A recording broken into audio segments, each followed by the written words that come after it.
حضور علیہ السلام کا ارشاد ہے جو شخص صحابہ کو گالیاں دے اس پر اللہ کی لعنت، فرشتوں کی لعنت، تمام آدمیوں کی لعنت، وہ فرض پڑے گا اللہ قبول نہیں کرے گا، وہ نفل پڑے گا اللہ رد کر دے گا۔ فرض بھی قبول نہیں ہوگا، نفل بھی قبول نہیں ہوگا۔ لا يقبل اللہ عدلا ولا صرفا، نہ فرض قبول ہے نہ نفل۔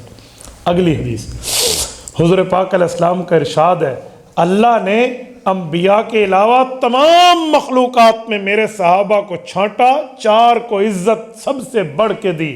نمبر 1 حضرت ابو بکر، نمبر 2 حضرت عمر، نمبر 3 حضرت عثمان، نمبر 4 حضرت علی۔ ان کو میرے سب صحابہ سے افضل قرار دیا۔ سیدنا ایوب سختیانی رحمہ اللہ فرماتے ہیں جس نے ابو بکر سے پیار کیا وہ حضور کے دین کو سیدھا کر رہا، جس نے عمر سے محبت کی دین کے واضح راستے کو پا لیا، جس نے عثمان سے پیار کیا وہ اللہ کے نور کے ساتھ منور ہوا، جس نے سیدنا علی سے پیار کیا اس نے دین کی مضبوط رسی کو پکڑ لیا۔ جو شخص صحابہ کی تعریف کرتا ہے وہ کبھی منافق نہیں ہو سکتا، جو صحابہ کا احترام نہیں کرتا وہ بے ادب ہے، بدعتی ہے، منافق ہے اور اس سنت کا مخالف ہے۔ مجھے اس بات کا خدشہ ہے اس کا کوئی عمل اللہ قبول نہیں کریں گے یہاں تک کہ ان سب کو محبوب رکھے، ان سے اپنے دل کو صاف رکھے۔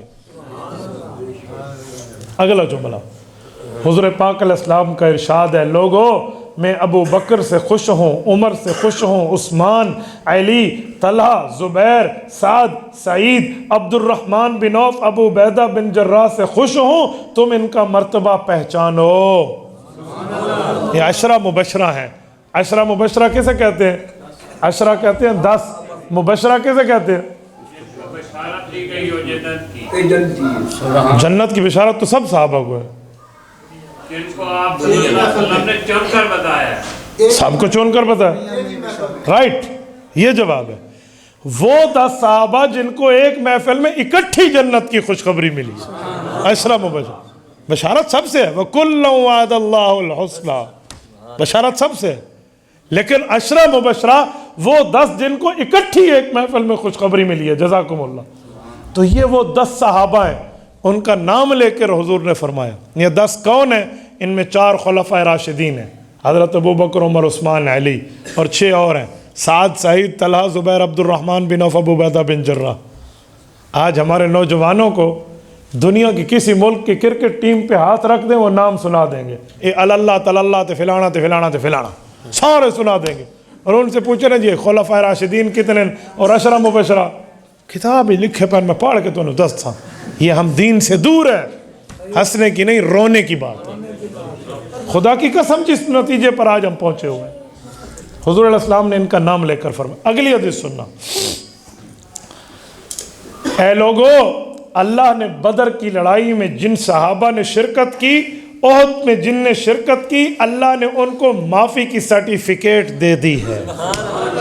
تم لوگ میرے صحابہ کے بارے میں میری رعایت کیا کرو۔ اللہ اکبر، یہی جملہ سنانے کے لیے میں نے یہ پوری عبارت پڑھی ہے۔ تم صحابہ کے بارے میں میری رعایت کیا کرو، کیا مطلب؟ میں نے مولانا امجد سے کہا مولوی امجد صاحب یہ گھڑی آپ اپنے پاس رکھ لیں اور کبھی آپ کو چبھے نا تو سمجھنا مجھے میرے استاد میرے دوست نے دی ہے، میرے ذہن کو دیکھ لیا کر۔ اس سے ہٹ کے ایک مثال دیتا ہوں، ایک بزرگ بیٹھے ہیں، ان کے پاس ایک شخص آیا اور اس نے کہا کہ حضرت یہ کام کر دیں۔ انہوں نے کہا تجھے میں جی تو نہیں چاہتا تیرا کام کروں، لیکن تو پتر میرے دوست ہے، تو نہیں تیرے سائیں دا منہ ہے، تو نہیں تیرے فلاں کا۔ اس کا کیا مطلب؟ کہا اگر کسی صحابی سے کسی قسم کے کوئی مسئلے کی بات تم تک پہنچی ہے تو تم فوراً میری رعایت کرو کہ وہ میرا شاگرد ہے، میرا ساتھی ہے، مجھ سے متعلق ہے۔ اللہ کروڑوں رحمت نازل فرمائے۔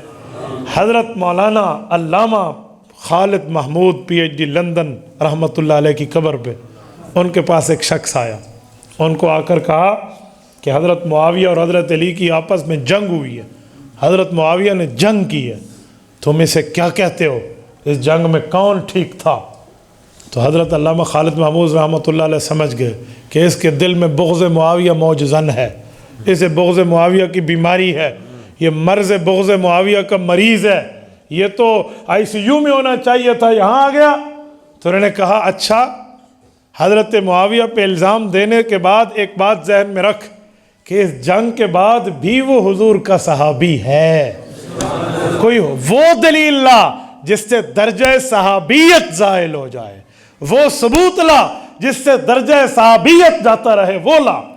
اس نے کہا جی خون بہا، کہا پھر بھی صحابی، کہا جنگ ہوئی، کہا پھر بھی صحابی، کہا لڑائی ہوئی، کہا پھر بھی صحابی، کہا حضرت بڑے بڑے بندے شہید ہوئے، کہا پھر بھی صحابی۔ تجھے اور مجھے اختیار نہیں ہے کہ ہم بولیں۔ میرے والد اور میرے چچا میں ایک مسئلے پر اختلاف ہو گیا ہے، ہو سکتا ہے میرا چچا اس مسئلے میں خطا پر ہو، میرے والد حق پر ہوں، لیکن میرے لیے نہیں ہے کہ میں اپنے چچا کا سامنا کروں، میرے لیے نہیں ہے۔ ہاں کوئی وہ دلیل لاؤ کہ میرے چاچے ہونے کا رشتہ زائل ہو جائے، وہ لاؤ۔ کیا بات ہے یار، کسی صحابی سے کوئی جو بات ہے نا میں اس کا جواب دوں گا۔ کسی قسم کا اعتراض ہے، میں نے اعتراض کو ایسے اڑانا ہے جیسے چٹیل میدان میں فٹ بال اڑاتے ہیں، وہ ذہن میں نکال دینا کہ اعتراض رہے گا، لیکن میں ایک اصولی بات کر رہا ہوں کہ اگر کوئی بات صحابہ کے بارے میں آپ کو پہنچے تو حضور علیہ السلام نے ہمیں پہلے حکم دے دیا، ان کے بارے میں میری رعایت کیا کرو۔ رعایت کسے کہتے ہیں؟ میں لینے کے لیے گیا، یہ موبائل دے دے، کتنے کا ہے؟ اجی 4000 کا، تھوڑی رعایت کر لو۔ رعایت کا کیا مطلب ہے؟ حق بنتا ہے یا نہیں بنتا، تھوڑی سی کنسیشن مہربانی کر لو۔ وہ معاملہ تمہیں سمجھ آتا ہے یا نہیں آتا، حضور کی رعایت کر لو، حضور کا صحابی ہے۔ لفظ اللہ نے ان کی مغفرت کر دی تو میرے صحابہ کے بارے میں میری رعایت کیا کرو، یعنی میری نسبت کا احترام کیا کرو۔ تبارك الذي نزل الفرقان على عبده ليكون للعالمين نذيرا